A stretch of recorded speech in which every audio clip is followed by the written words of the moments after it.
Hello everyone, UPSC prelim booster current affairs series में आपका स्वागत है। आज है 26 नवंबर 2024। आज हम देखेंगे कौन कौन से article PIB, the Hindu newspaper के साथ साथ अदर करंट अफेयर्स की मैगजीन और न्यूज़पेपर में इम्पॉर्टेंट रहे हैं। आज का जो हमारा पहला आर्टिकल है वो है जनजाति विकास दृष्टिकोण को लेकर। आपसे ये आर्टिकल पूछा नहीं जाएगा, लेकिन इससे रिलेटेड आपसे 2 से 3 बातें पूछी जा सकती हैं। पहली बात आपसे ये पूछी जा सकती है कि हाका नृत्य का संबंध किससे है।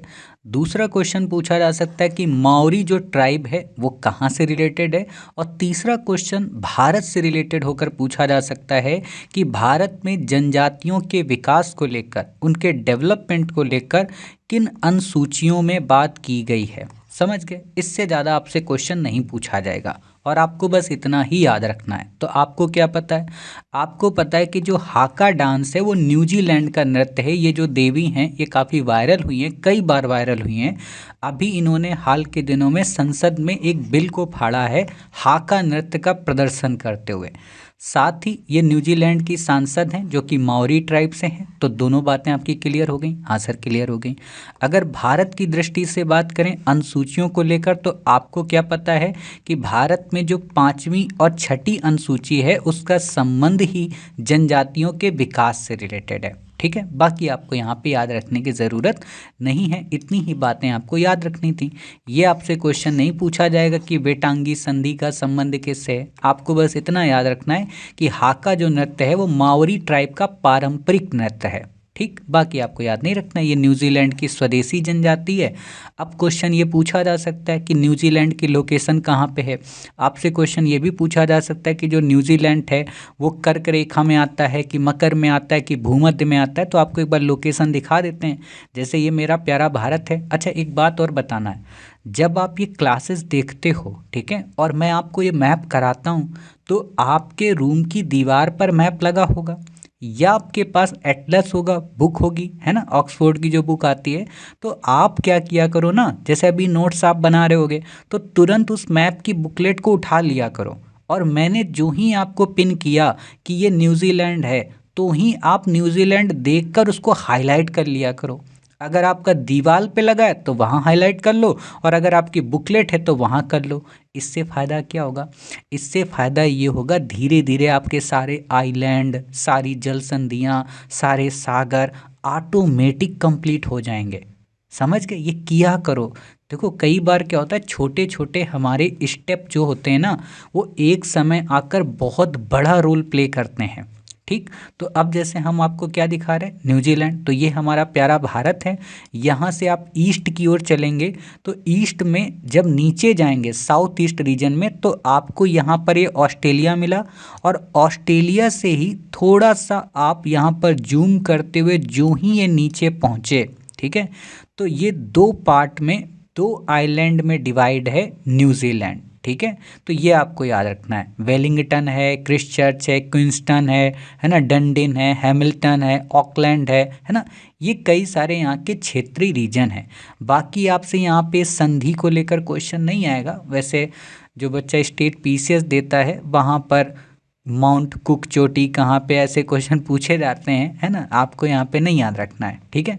बाकी आपसे क्वेश्चन नहीं पूछा जाएगा। अब आप देख सकते हो, क्या ये मकर रेखा में है, क्या ये भूमध्य रेखा में? कमेंट बॉक्स में आप बताना, आपको समझ में आ जाएगा। ठीक है, तो इतनी बातें आपको यहाँ पे याद रखने की आवश्यकता है। बाकी आपसे क्वेश्चन नहीं पूछा जाएगा।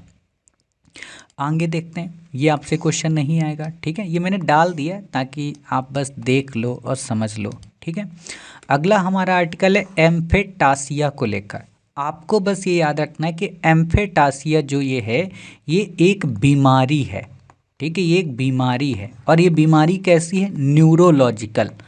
जब भी आपको न्यूरो शब्द मिले, ठीक है, इसका मतलब क्या होता है? इसका मतलब ये होता है मस्तिष्क से रिलेटेड। न्यूरो का मतलब, अब जहाँ आपको दिख जाए कि फलाना न्यूरो सर्जन है, फलाना न्यूरो स्पेशलिस्ट है ना, तो इसका मतलब ही यही है। न्यूरो का न्यूरो शब्द से ही आप समझ जाओगे। तो न्यूरो से रिलेटेड ये एक बीमारी है मस्तिष्क से। अब मस्तिष्क से रिलेटेड कैसी बीमारी है? मस्तिष्क से रिलेटेड बीमारी कुछ ऐसी है कि जब आपको एफेंटेंसिया होता है, ठीक है, तो आपको रियल में दिखने वाली जो पिक्चर है, जो इमेज है, वो बिल्कुल भी दिखाई नहीं पड़ती। जैसे अभी आपको ये एप्पल दिख रहा है आप सबको, हाँ सर दिख रहा है। रेड दिख रहा है, हाँ सर रेड दिख रहा है। कुछ को कहो इतना हल्का दिख रहा हो, कुछ को बिल्कुल ब्लर दिख रहा हो और कुछ को ऐसा दिख रहा हो। तो ये स्टेजेस हैं। तो इसी में जहाँ बिल्कुल नहीं दिखता है उसको बोलते हैं एफेंटेसिया। ठीक हो गई बातें? हाँ, बस इतना ही याद रखना है। बाकी आपको हेल्थ में नहीं जाना है, इसलिए आपको याद नहीं रखना है कि हाइपरपेंटेसिया क्या है, फेंटेसिया क्या है, हाइपो क्या है, एफेंटेसिया क्या। तो हमें एफेंटेसिया बस इतना याद रखना है। ठीक, आपसे क्वेश्चन नहीं पूछा जाएगा। व्यक्ति अपने दिमाग में छवियों की कल्पना नहीं कर सकता, इमेजिन नहीं कर सकता, है ना। जैसे अभी आप बैठे बैठे इमेजिन कर रहे होगे कि मास्टर उस तरफ कैसा लग रहा होगा, कैसा बैठा होगा, मज़े में खाओ कुछ टॉफ़ी बिस्कुट भी गटर लेता हो बीच बीच में, है ना। तो वो आपकी कल्पना कल्पना ही रह जाती है। ये आपसे क्वेश्चन नहीं पूछा जाएगा। बस ये न्यूरो शब्द का आपको बस पता होना चाहिए, इसलिए मैंने आपको ये आर्टिकल यहाँ पर दिया था। अगला हमारा आर्टिकल है भारत के समुद्री क्षेत्र का विकास। वास्तव में क्या है आपको पता है, जो श्री IAS एकेडमी के करंट अफेयर्स क्लासेज हैं इसमें हम ऑब्जर्वर रिसर्च फाउंडेशन जैसे जो बहुत सारे फाउंडेशन हैं, मतलब जो थिंक टैंक हैं, उनके आर्टिकल मेंशन करते हैं। तो हुआ क्या है कि इसने एक रिपोर्ट जारी की है सागर मंथन नाम की। इस रिपोर्ट में इसने भारत की ओशियनिक या कह सकते हो सामुद्रिक शक्ति का विश्लेषण किया है। और इसमें इसने बताया है कि भारत के पोर्ट, शिपिंग एंड वाटरवेज किस तरीके से भारत के डेवलपमेंट में न केवल एक की रोल प्ले कर रहे हैं बल्कि इन फ्यूचर डिप्लोमेसी की दृष्टि से भी काफ़ी इंपॉर्टेंट रोल प्ले कर रहे हैं। वैसे हम इस आर्टिकल को आपको जब मेंस आप लिखेंगे 2025 का, मतलब जून के मई के एग्ज़ाम के बाद, तब कवर कराएंगे ही कराएंगे। इसका क्वेश्चन भी कराएंगे, इंटरव्यू के लिए भी तैयार कराएंगे। बट प्रीलिम्स के लिए इसने जिन की पॉइंट्स को हाईलाइट किया है उनको यहाँ पे बस पढ़ना है। ठीक है, तो इसने जो पॉइंट हाईलाइट किया है उसमें सबसे बड़ा पॉइंट क्या है, उसमें सबसे बड़ा पॉइंट है जो मध्य एशिया का परिवहन रूट है, जिसको बोलते हैं iMac, Indo middle east Europe economic corridor. ठीक है, इसकी बात यहाँ पे की गई। और यही चीज़ थी, आपको याद होगा आज से 2 से 3 दिन पहले के आर्टिकल में मैंने आपको बताया था कि इजराइल के प्राइम मिनिस्टर बेंजामिन नेतन्याहू ने UN में एक मैप दिखाया था, वो इसी आईमैक का दिखाया था। और मैं उस दिन आपको कौन सा आर्टिकल पढ़ा रहा था, INSTC, मतलब इसका international north south transport corridor. ठीक है, ये कहाँ से होके जाता है, ये होके जाता है वाया ईरान, मतलब ईरान से इंटर करते हुए। और ये वाला जो जाता है वो ईरान को स्किप करते हुए सऊदी अरब से। ठीक है, तो वो वाले की इमेज आपको याद होगी, पीछे की क्लास में आपने देख रखा है, नहीं देखा है बैक में जाओ, वहाँ पर देखो जाके। यहाँ वाले की हम आपको एक बार इमेज दिखा देते हैं ताकि आपको चीज़ें याद रहें। तो यहाँ पर ये इमेज है, ठीक, कि भारत के यहाँ मुंबई के पोर्ट से यहाँ से चीज़ें चलेंगी, यहाँ पर आपके UAE के पोर्ट जाबेल अली से फिर यातायात, रेलवे, है ना, सड़क मार्ग का उपयोग करते हुए ये आगे बढ़ेंगी। सऊदी अरब के बाद ये सीधे इजराइल के हैफा पहुँचेंगे और वहाँ से ग्रीस। ठीक है, जबकि वो वाला जो आपने रूट देखा था वो कुछ इस तरीके से था, ऐसे समझ के, या कह सकते हो ऐसे। वहाँ पर इजराइल को शामिल नहीं किया था, क्यों? क्योंकि वो रसिया का प्रोजेक्ट था।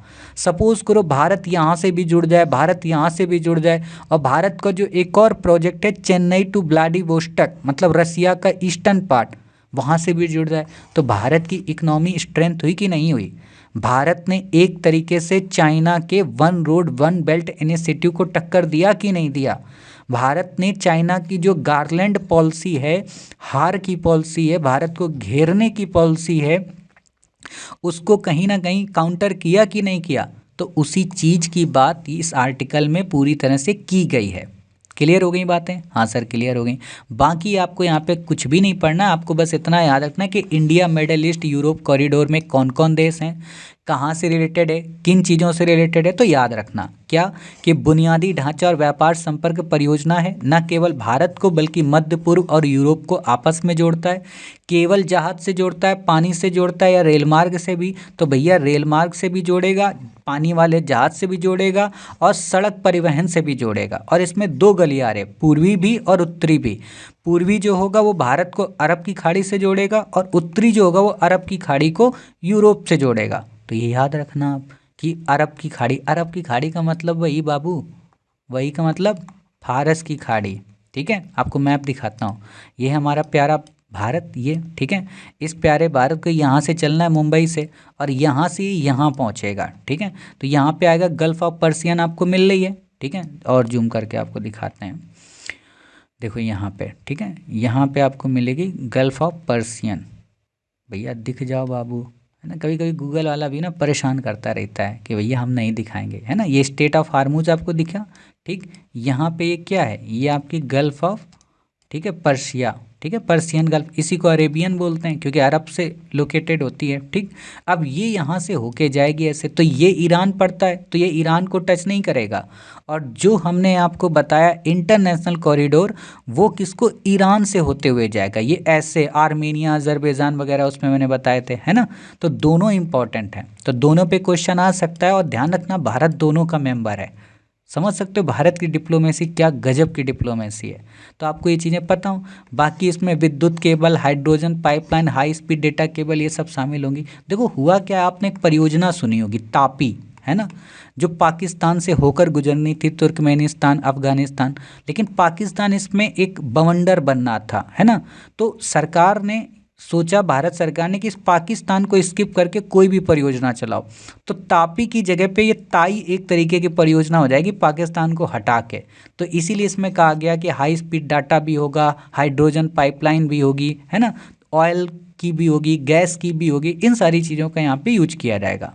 तो ये इंपॉर्टेंट है। बाकी आपको यहाँ पे याद रखने की आवश्यकता नहीं है, आपसे क्वेश्चन नहीं पूछा जाएगा। आप एक काम बस ये कर सकते हो कि इस आर्टिकल को बस चुपचाप पढ़ सकते हो कि सागर मंथन रिपोर्ट का क्या मतलब है। हालांकि प्री में नहीं आएगा, ठीक है, पढ़ सकते हो आप। क्लियर हो गई बातें। ये भी आपको नहीं याद रखना है ना, किसका उद्देश्य क्या है, समुद्री विजन 2047 क्या है, ये भी आपको याद रखने की ज़रूरत नहीं है ना। ये भी आपसे क्वेश्चन नहीं पूछा जाएगा, बस आप देख लो। पोर्ट टर्न अराउंड टाइम मतलब कितनी टाइम तक वहाँ पे लोग रुकते हैं, है ना, ये आपसे सामान उतारने में और ये करने में कितना टाइम लगता है, ये कुछ भी आपसे नहीं पूछा जाएगा। बस हवाबाजी के लिए पढ़ लो चुपचाप, ठीक है। ये मैंने आर्टिकल आपको बता ही दिया है। बाकी चेन्नई टू व्लादिवोस्टोक जो समुद्री गलियारा है, अभी मैंने आपको बताया ऐसे जाएगा, तो यहाँ पे व्लादिवोस्टोक शहर है, इससे जुड़ेगा 5647 नॉटिकल मील है, किलोमीटर नहीं है। आपने एक चीज़ पढ़ा होगा ना कि एक होता है मील और एक होता है नॉटिकल मील। मील होता है 1.6 मतलब 1 किलोमीटर बराबर, और नॉटिकल मील होता है 1.8, ठीक। तो ये चीज़ें आपको पता होनी चाहिए। हो सकता है ऊपर नीचे डाटा हो जाए, लेकिन आपसे पूछेगा नहीं दोनों चीज़ें, या शायद 1.2 होगा, मुझे याद कंफर्म नहीं है, लेकिन है इतना ही, मुझे इतना पता है, ठीक। बाकी यहाँ पे नहीं पूछेगा कितना टाइम बचेगा, कितना टाइम नहीं बचेगा, ये सारी चीज़ें आपके लिए नहीं है, हवाबाजी हैं, ठीक है। बच्चा यही रटता रहता है, यही पढ़ता रहता है, क्या फ़ायदा इन चीज़ों को पढ़ के। तो ये आप देख सकते हो INSTC। अगला और काफ़ी इंपॉर्टेंट आर्टिकल हमारा है सहकारिता आंदोलन को लेकर। वैसे ये हमारा मेंस का टॉपिक है, मेंस में हम कवर कराएंगे। प्री की दृष्टि से आपको यहाँ पे 3 से 4 बातें याद रखनी है। 3 से 4 बातें क्या याद रखनी है। पहली बात आपको ये याद रखनी है कि जो भारत में सहकारी समितियाँ हैं, ठीक है, उनका गठन किस अमेंडमेंट के तहत हुआ। दूसरा ये याद रखना है जो सहकारी समितियाँ हैं, क्या ये केवल फंडामेंटल राइट में है, क्या DPSP में है, क्या ये फंडामेंटल ड्यूटी में है। तीसरा क्वेश्चन आपको याद रखना है कि भारत में जो सहकारी समितियाँ वो कौन कौन सी हैं। चौथा याद रखना है कि जो प्राइमरी एग्रीकल्चर क्रेडिट्स सोसाइटीज़ हैं, पैक्स जिनको बोलते हैं, या प्राथमिक कृषि ऋण समितियां बोलते हैं, वो क्या हैं। बाकी आपसे क्वेश्चन नहीं पूछा जाएगा, ठीक है। तो इतनी बातें समझ गए। अब बात करते हैं सहकारिता। तो पहला तो इस शब्द का अर्थ आपको पता हो, ठीक है। कई बार क्या होता है बच्चा पूरा आर्टिकल पढ़ लेता लेकिन समझ में नहीं आता। सहकारिता का मतलब होता है साथ में कार्य करना। साथ में कार्य का मतलब होता है ग्रुप बनाकर कार्य करना। ग्रुप का मतलब होता है एक संघ या एक संगठन के अंतर्गत कार्य करना। क्योंकि ये इकोनॉमिक एक्टिविटी से जुड़ा होता है तो इसलिए इसको सहकारिता कहते हैं। अगर ये राजनीतिक से जुड़ा होता है तो इसको संघ कहते हैं, ठीक है, या पॉलिटिकल पार्टी कहते हैं, ठीक। तो इसको बोलते हैं क्या, सहकारिता, या इसको सोसाइटी। क्लियर हो गई बातें। जैसे आपने अमूल का नाम सुना होगा, ये एक सोसाइटी है।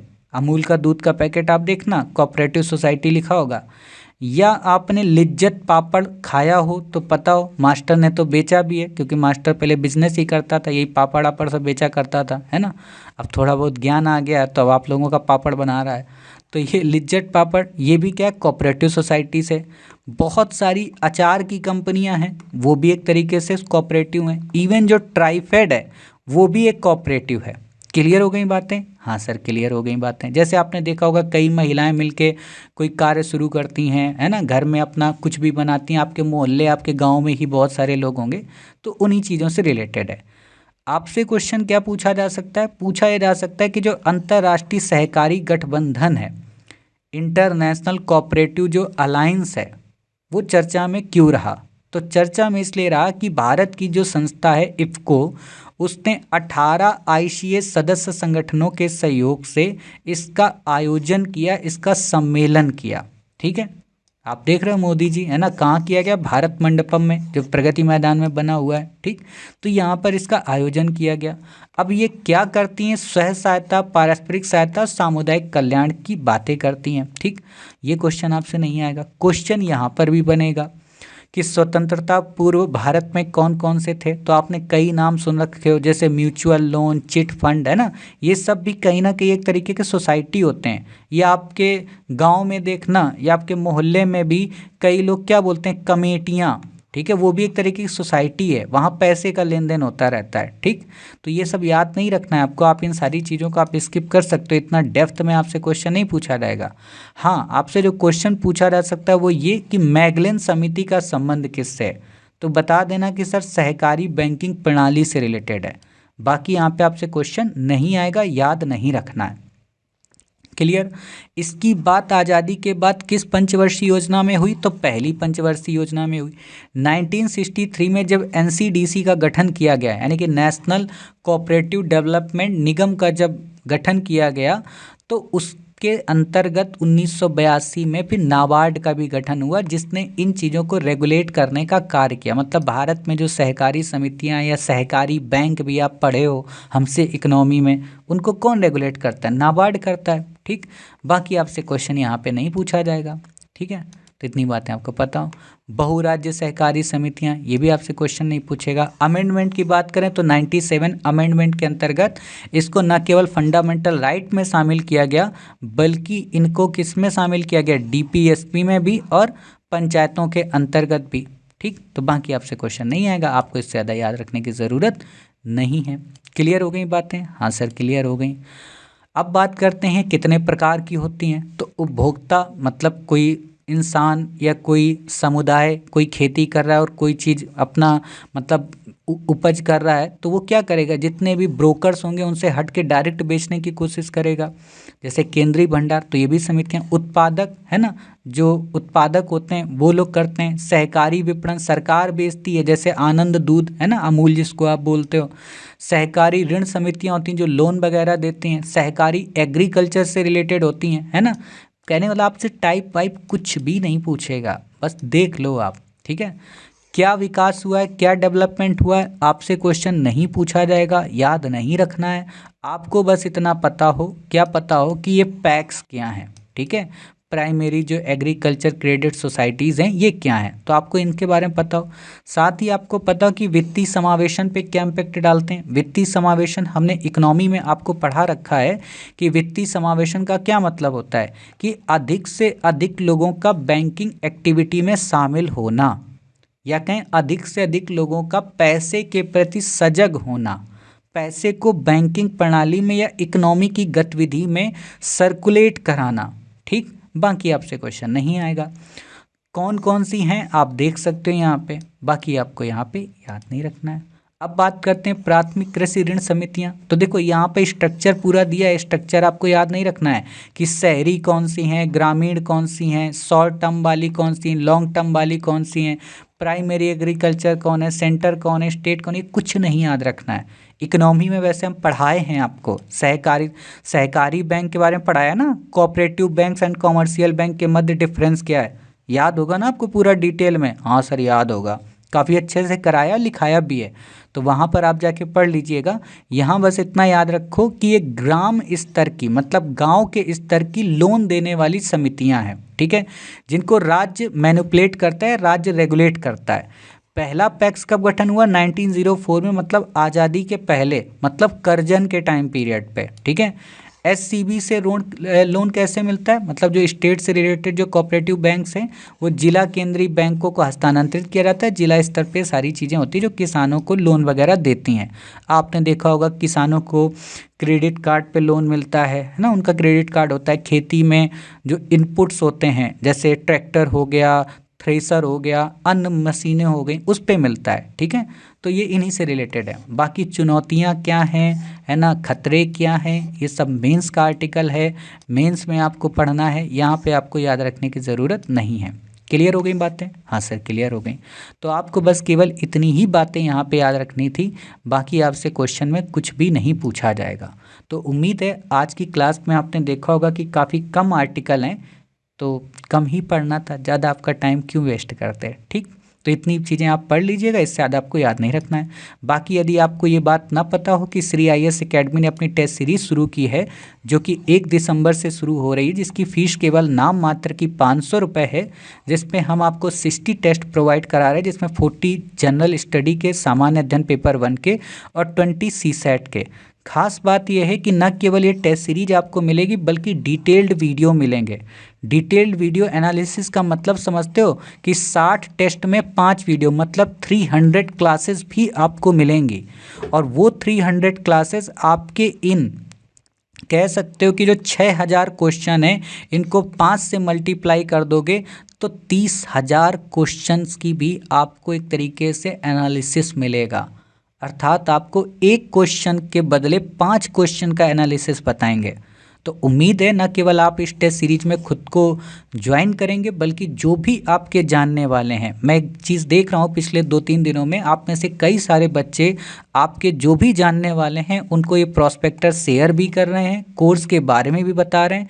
इसके लिए हम आप सबके बहुत शुक्रगुजार हैं और ऐसा ही आप लोगों से रिक्वेस्ट है कि ऐसा ही आप जितने भी आपके जान परिचय के लोग हैं, जितने भी शुभ चिंतक हैं, उनको ज़्यादा से ज़्यादा शेयर करिए। शेयर करने का देखो मतलब मेरा ये बिल्कुल नहीं है आप अगर ये सोचे बैठे हो कि आपके 500 रुपये से मास्टर का भला हो जाएगा, नहीं।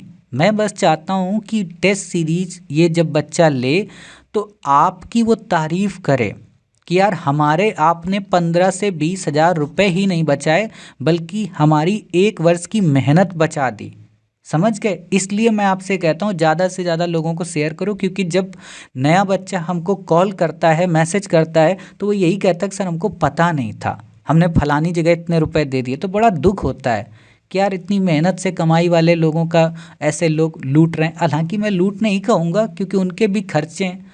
जब 4-4 हज़ार 5-5 हज़ार लोगों की टीम रखेंगे तो उनको तो देना ही पड़ेगा ना। तो वो अपनी जगह सही है, हम अपनी जगह सही हैं, ठीक है। तो आप ज़्यादा से ज़्यादा लोगों को शेयर करिए। बाकी इससे रिलेटेड डिटेल जानकारी आपको यहाँ पे दिखने वाले वीडियोस में मिलती है और लास्ट में आपको यहाँ पे दोनों तरफ मिल जाती है 30 सेकेंड पहले, ठीक। तो आप समझ भी सकते हैं कि इस टेस्ट सीरीज की क्या खूबी है, क्या खूबी नहीं है। तो उम्मीद है आप न केवल ज्वाइन करेंगे बाकी अन्य बच्चों को भी इसमें बताएंगे। तो मिलते हैं फिर अपनी नेक्स्ट क्लास में नए आर्टिकल्स के साथ। अपना ख्याल रखिए, स्वस्थ रहिए। जय हिंद, जय भारत, वंदे मातरम, भारत माता की जय।